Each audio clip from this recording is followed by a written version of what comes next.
Just break up with him. You give this advice, and then your friend argues against it. And sure, in the future, you get proven right. But until then, the conflict repeats. This video explores the problem of giving advice no one listens to. Psychologists created something called motivational interviewing. It's a conversational framework that borrows from earlier philosophies like Buddhism, Taoism, Hinduism, Black feminism, so many more. And I'll reference these occasionally. Compassion supports this framework. We feel compassion and we aim to relieve another person's suffering. It's one of the base emotions of Buddhism. We feel it when we want people to feel better. And in this video, we'll answer the following questions. What is the conversational framework? Who am I to even give this video? And what's the I am right reflex? What are the techniques ors? What does talk of change look like? What is ambivalence and resistance? What are the ethical guidelines that we need to follow? And then just a brief summary. Simple enough. So, what is motivational interviewing? MI is a conversational framework that empowers others. And I'll just call it the framework from now on. We don't need the clinical term for it. We use this framework to support peers in emotional pain or distress. And it works even through text or through distance. We're trying to evoke the wise person inside our peers. I learned this framework to help with my day to day tasks as a helper out in the community. I'm not a clinician. Who am I? My name is Rio, and I manage a queer household, and I mentor other queers. And I made this video to help the people I mentor and the people I live with learn the techniques to empower other queers. I believe, as Bell Hooks does, that love is a combination of care, commitment, knowledge, responsibility, respect, and trust. I listen, and I don't exert control with advice. I'm here for my community's needs, of course, after I've taken care of my own, and I grow more responsible for my community. I value this community I'm in. My health is directly tied to theirs. We're one. Not in the metaphorical sense. I choose to be responsible for feeding those who need it in the literal sense. My life grows with the responsibilities I take. When a peer heals, the community heals. When my housemate has better sleep after a conversation, they get better energy the next day, and they help do more dishes, or they take care of somebody else's problems. This video teaches active and reflective listening. It teaches tolerance for ambivalence and resistance. It teaches restraint from giving harmful advice. And advice no one asked for is harmful advice. The evidence says the framework increases self care, internal change talk, and it supports autonomy. Basically, this framework builds self efficacy and agency in our peers. We help peers believe in their ability to get well. It's most important to remember that we listen more than we give advice. We're not experts in our peers' whole life, and we're often way off base. We're often incorrect. There is a reflex, the I am right reflex, and it's an obstacle. It belongs to a dominating pulse inside of us. A characteristic of white supremacy is the one right way to do things. And this appears in friend groups as do this my way. My way is the right way. We all solve problems many different ways. I can exercise and do fitness with sandbags. You may prefer dumbbells and barbells, and another person likes machines. The textbook that I'm using, Motivational Interviewing, you might be able to see it over here, defines I am right as a neutral reflex. But the psychological tradition is a colonizing one, and I'm skeptical when their definitions clash with anti racist philosophies. And my phrasing sides with decolonial and anti racist philosophies. In either case, we empower our peers to make their own choices and explore blockages to growth. The goal is to have an empowered peer and therefore an empowered community. We empower their inner wise person through this framework, and that action leads to a stronger community. Use mindfulness to process this I am right reflex. We catch the urge and ground it in breath. We can imagine that our belly is a cauldron and we're just churning the soup with each breath, digesting the urge slowly without it bubbling over. We distance ourselves from that urge because it's not us. It's the dominator in there, put there by culture. We're not that urge. We're that which watches that urge. We are more than the thoughts in our head, and we're more than the attempt to dominate or control others. If you give advice, you're choosing one side of the argument, and your peer naturally takes the other side. We're not experts in their situation, we're the listener, and when we attempt to become the expert, we deny their power and agency. In the book Black Feminist Thought by Patricia Hill Collins, there's a whole chapter on self definition. When we define how a person should see a situation or what point of view they should take, we are controlling them. We do not want our definition of a person to take priority over their own definitions. It is oppressive and disempowering. They are the expert in their life. So let's gain some humility and then let's turn to techniques that work best for empowering others. The techniques they talk about, OARS is the acronym, OARS. It's the listening techniques in the framework. O is open ended questions. Questions answered with more than yes or no. So it's closed to say, did you go to the store today?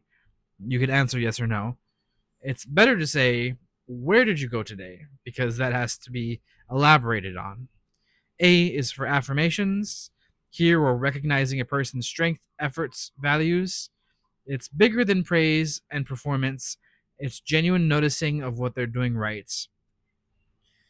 It's ineffective to say, good job today, champ. It's better to say, I like the way you were able to reframe this challenge you had positively. And you can get specific with it. That is ideal.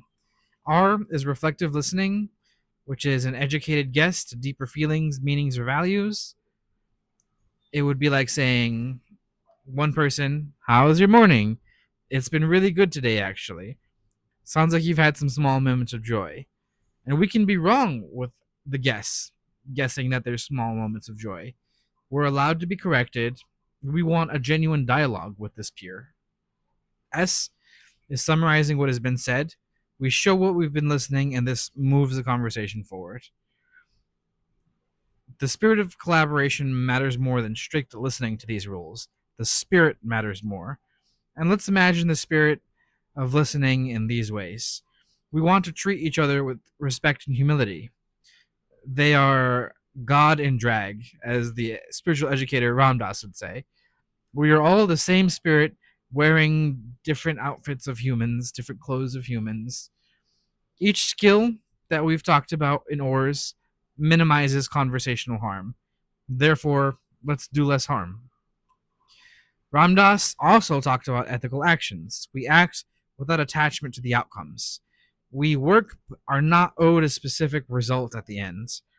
In this framework, it translates into our labor is listening, and we are not owed the obedience of our peer. And chances are you're good listeners. Even though you haven't been trained in any of these techniques or clinically, you ask good questions, you show you're present, and you don't often give harmful advice. And people like talking to you. This framework is here in case you're not completely focused, or you're tired, or maybe the topic your friend is bringing to you is too distressing, and we need something easier to rely on as helpers. And then here are some common dangers that we can pitfalls come across. We don't want to turn this into an interrogation, asking too many questions in a row. Stick to three max. And we don't want hollow affirmations. We must believe the specific affirmation. General affirmations don't work. So don't say good job, champ, like we talked about earlier. It's better to say a specific one. I like the way you listened to your favorite song when something troubling came on. And we don't want to become a parrot, which is reflecting by quoting only. And then remember that the I am right reflex, Even if we know it's coming and see it, we still get the urge. And yeah, our advice might solve their problem. If we had that problem, it wouldn't really be a problem because our advice would solve it.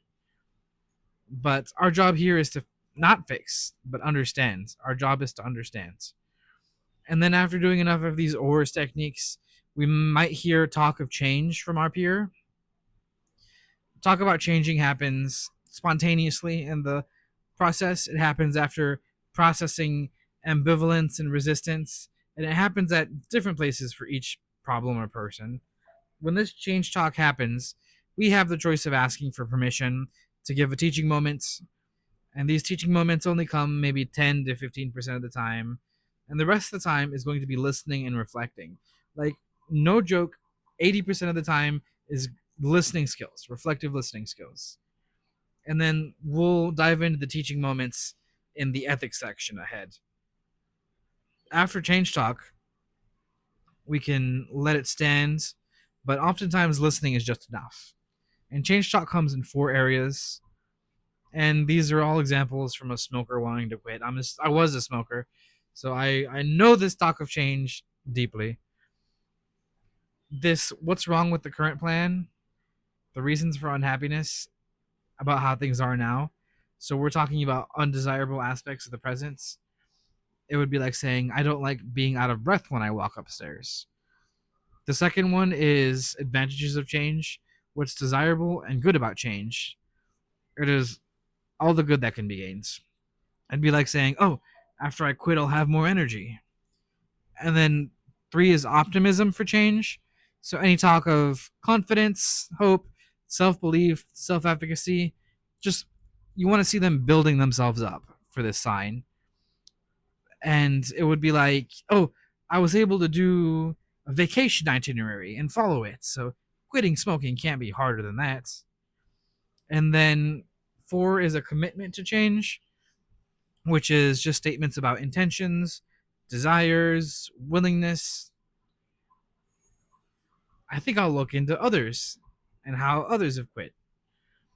Sometimes there are obstacles like ambivalence and resistance, and these are natural parts of a conversation, like talk of change we just discussed, and we approach them with the same amount of empathy. Remember, we're all God and drag, and it's better to treat each other with reverence. Ambivalence and resistance are common concepts we come across during conversations. Ambivalence is when the person believes or feels two opposing things, two opposing beliefs, and two opposing emotions. It's I want to quit smoking, but smoking still has benefits for me. It relieves my stress.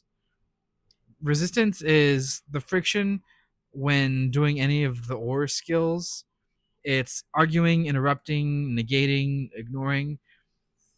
It'd be like saying, "Are you going to heckle me again about quitting smoking?" And we don't oppose resistance or ambivalence with force. We use non coercive action. We don't impose change, but we create conditions where they change naturally. When we empower their inner wise person with this conversation framework, change naturally happens.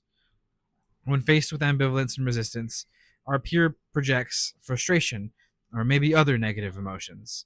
We feel them, yeah, we're empathetic. Our job is to digest the feelings and turn towards curiosity. If they say, "Are you going to heckle me about quitting again?" and then they get agitated about it, yeah, we'll feel agitated too. Uh, we're not agitated at our peer, and our job isn't to amplify that agitation. We process it through breath and we summon curiosity.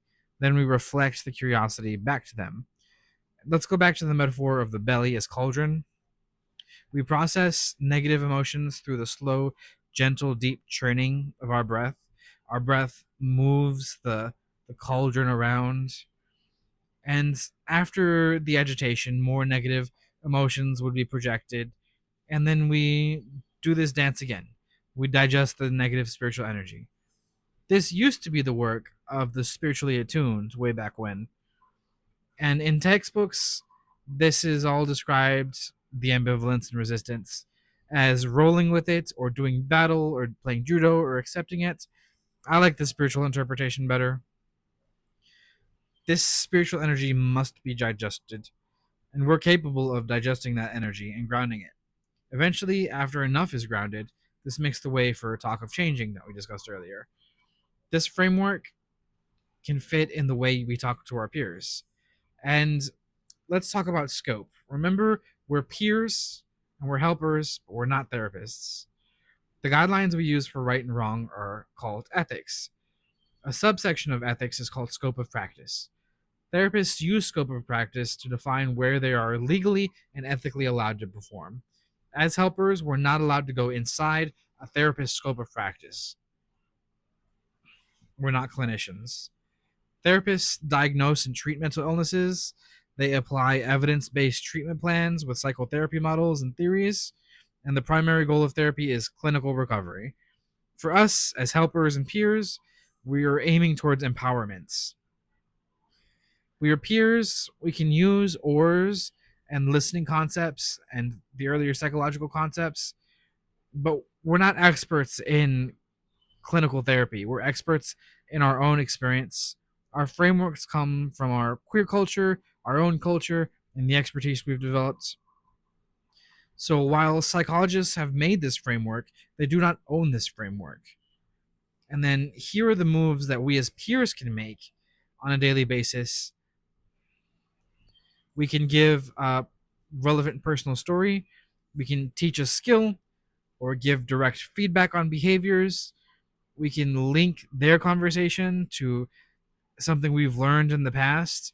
We can ask questions to see how they've constructed their beliefs. We can remind them of their values and strengths or reframe thoughts. We can normalize reactions or thoughts or feelings, and we can grieve together. We can give them parts of our quirky personality. And then finally, if they specifically ask for advice, we can give advice.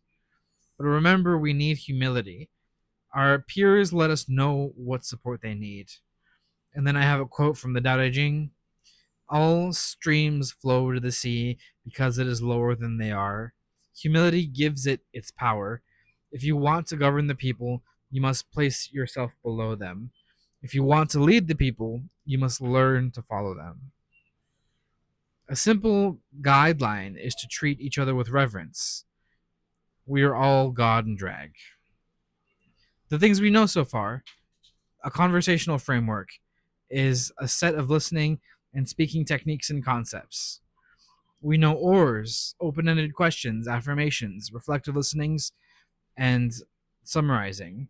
We know the I am right reflex, which is giving unasked for advice. We know what ambivalence and resistance is: two opposing thoughts that people believe, or arguing, defensiveness, negating, and ignoring. And it's when we feel frustrated at our peer. We know what talk of change feels like. We know the ethics, and we know that we are here to empower through our personal experience and listening skills. We've seen the ethics from other cultures like Ram Dass and Hinduism, or some Taoism, or Black feminism. We care for the community and we lead through humility. And then there's one concept that I really love that I just had to include. In Buddhism, a person reaches enlightenment. Bam, enlightens. They're floating 6 feet off the ground. Perfect wisdom, perfect insight. But instead of ascending to some happy land, they devote themselves to compassionate action. They say, I will not ascend to Buddhahood until all sentient beings are free from their suffering. And their work and their responsibility ties directly to their community. And they're called bodhisattvas. So if you liked what I've had to say, like, follow, subscribe, and you'll get more tools for friendship and peer support. And check out my Patreon for more writings.